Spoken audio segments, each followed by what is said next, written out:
কালী পুজোর দিন সকাল সকাল পায়ে একটু আলতা পরে নিচ্ছি আর এরপর পুজো করতে বসবো। যদিও পুজোর ভিডিও আমি করিনি। এই দেখো তোমাদের একবার সিংহাসনটা দেখিয়ে দিই। এখানে আমার তারা মায়ের ফটোটায় আমি প্রত্যেক বছর এরকমভাবে একটু চেষ্টা করি নিজের মতো যতটুকু যা পারি সেরকমভাবেই পুজোটা করি। এরকম একটু সাজিয়েছিলাম, তোমাদের সিংহাসনটা দেখিয়ে নিলাম। আর এই যে দেখো একটু ক্যান্ডেল জ্বেলেছিলাম, সুন্দর সেন্টেড ক্যান্ডেল এগুলো ছিল। আর বেরিয়েছিলাম ঠাকুর দেখতে। প্রথমে এই ঠাকুরটা দেখেছিলাম, যদিও ক্লাবটার নাম আমি জানি না। তারপর দেখতে গেছিলাম হাওয়া সকালের ঠাকুরটা। তো প্রত্যেক বছরই এখানে আসি। এদের মণ্ডপটা একদম মেন রোডের ওপরেই, আর খুব একটা ভালোভাবে ভিডিও নেওয়া যায় না কারণ একদম যেহেতু মেন রোডে।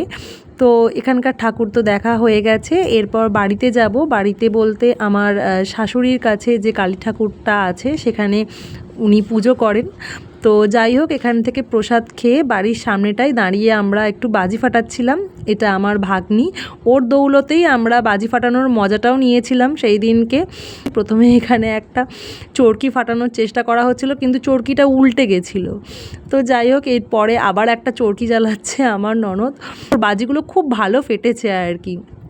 আর লাস্টে একটা তুবড়িও ফাটিয়েছিলাম আমরা। দেখো বাজিগুলো বেশ সুন্দরভাবে ফাটছে। আর এখানে জানি না কেন ফোনটা খুব নিচে থেকেই জুম করে নিচ্ছিল ভিডিও হতে হতে। এখানে দেখো একটা রং মশাল ফাটানো হচ্ছে এখন, আর রং মশালগুলোর না খুব সুন্দর কালার চেঞ্জ হচ্ছিল। আর এরপরে একটা এরকম চটপটি বাজি ফাটিয়েছিলাম। আর দেখো এবার একদম দুটো চটপটি বাজি একসঙ্গে ফাটানো হচ্ছে। আর যত বাজিতে আওয়াজ হচ্ছে তত আমাদের গাড়িতেও আওয়াজ হচ্ছে, কারণ গাড়িটা একদম সামনেই ছিল। তারপর এখানে একটা চরকি ফাটাচ্ছি, আর আমার হাজব্যান্ডের কাণ্ড দেখো, ও ঘুরে ঘুরে লাফাতে শুরু করেছে। তারপর পাড়ার মণ্ডপে পুজো দিয়ে বেরিয়েছিলাম বারাসাতের কালী ঠাকুর দেখতে। হঠাৎ করে হুজুক উঠেছিল, তো প্রথমে গাড়ি থেকে নেমেই এই মণ্ডপটা দেখেছিলাম, আর এটা তার প্রতিমা। আমরা গেছিলাম অনেকজন মিলেই, আমার দুই ননদ, ভাগ্নি আর আমার ননদের হাজব্যান্ড, আমার হাজব্যান্ড, সবাই মিলে গেছিলাম। তারপরেও আর একটা ঠাকুর দেখেছিলাম যেটার ক্লিপিংস আর এখানে অ্যাড করলাম না, 3 মিনিটের ভিডিও তো মাত্র। তো তারপর এই রেস্টুরেন্টটায় খেতে ঢুকেছিলাম, তখন বেশিরভাগের ঘুম চলে এসছে।